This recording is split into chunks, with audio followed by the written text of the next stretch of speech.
Estabelecer o número de pequenos partidos no Brasil requer, em primeiro lugar, uma consideração acerca dos critérios necessários para se dizer que um partido é pequeno.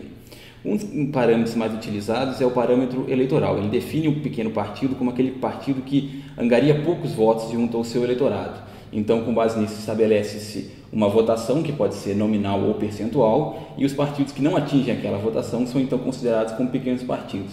Esse é um critério que enfatiza a dimensão representativa dos partidos, a capacidade que eles têm de representar fatias expressivas ou não do eleitorado. Um segundo critério diz respeito à dimensão organizacional desses partidos, ou seja, um partido pequeno é aquele partido que não tem uma organização muito robusta, e isso pode ser medido tanto em termos de filiados, do número de filiados desses partidos, o número de diretórios desses partidos, a dispersão que eles têm no território nacional, e o número de organizações afins que eles têm, tais como fundações. Um terceiro critério é o critério de poder. Ele mede o partido de acordo com a capacidade que esse partido tem de influenciar as decisões políticas relevantes no âmbito da democracia. E um indicador disso são os cargos que esse partido consegue ocupar. E aqui estamos falando tanto de cargos eleitorais como de cargos não eleitorais, tais como ministérios, secretarias, direção de autarquias públicas, etc. Segundo esse critério, um partido pequeno é um partido que não tem capacidade ou que tem pequena capacidade de influenciar no processo decisório nacional.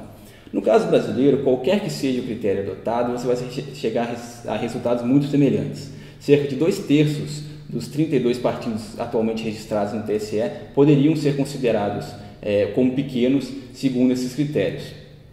Não se trata de um grupo homogêneo, muito pelo contrário. É um grupo de pequenos partidos marcado por uma forte heterogeneidade entre eles. Por exemplo, do ponto de vista ideológico, você poderia pegar cada um desses partidos e posicioná-los ao longo de um contínuo que vai entre a esquerda e a direita. Na extrema esquerda estariam os partidos fortemente ideológicos de esquerda. Eles têm um perfil altamente coeso entre seus militantes, eles partilham de uma ideologia, eles são fortemente inspirados no modelo leninista de partido, que é um modelo de partido que enxerga o partido como um líder das massas, um líder da população, e nesse sentido eles percebem a si mesmos como tendo uma tarefa educativa junto à população. É por isso que eles participam muito em movimentos sociais, em manifestações, em protestos. Eles têm uma participação extra-institucional muito forte em função dessa percepção que eles têm do seu próprio papel.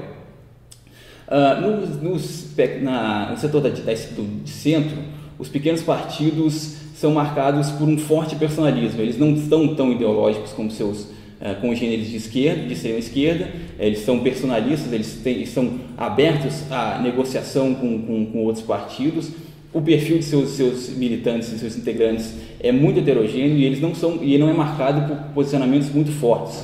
São partidos que frequentemente se aliam a partidos maiores em busca de vantagens eleitorais e organizacionais advindas disso, e são marcados por personalidades. Geralmente são partidos que pertencem ou que são controlados por uma liderança muito forte em âmbito nacional. No extremo oposto do espectro ideológico, na extrema direita, estão os partidos conservadores, em geral partidos de denominação religiosa.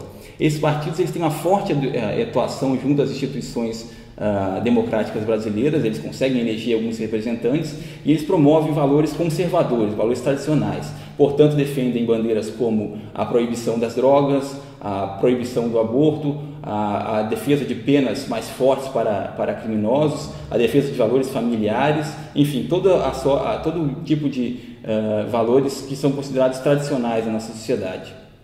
São partidos que têm obtido um apoio eleitoral crescente nos últimos anos no Brasil e têm se destacado tanto em função do seu desempenho eleitoral quanto em função da atuação de seus membros no Congresso e nas Assembleias Legislativas. Por que, então, nós temos tantos partidos no Brasil, tantos pequenos partidos no Brasil? A resposta para isso é que no Brasil é muito fácil você criar um partido e é muito vantajoso você criar um partido. Os partidos no Brasil eles têm acesso a dois tipos de recursos que são fundamentais para a sua manutenção ao longo do tempo. Em primeiro lugar, um recurso econômico. Os partidos do Brasil eles têm acesso, todos os partidos do Brasil têm acesso ao fundo partidário, que é distribuído 5% desse fundo é distribuído igualmente entre todos os partidos, independentemente do seu tamanho, e os restantes 95% são distribuídos em função da votação que esses partidos tiveram nas eleições para a Câmara dos Deputados nas eleições anteriores. Então, os partidos conseguem obter com isso um quinhão relativamente importante dos seus recursos para se manterem. Sobretudo se nós considerarmos que os pequenos partidos em geral têm uma estrutura organizacional muito frágil, ou seja, eles têm poucas estruturas administrativas, pouco pessoal trabalhando para eles, então os custos com quais eles operam são relativamente baixos, de forma que o fundo partidário, que até setembro de 2014 distribuiu cerca de 231 milhões de reais entre todos os partidos, inclusive os pequenos, acaba representando para eles uma forte fonte de recursos para eles se manterem ao longo do ano e ao longo dos anos do sistema político brasileiro.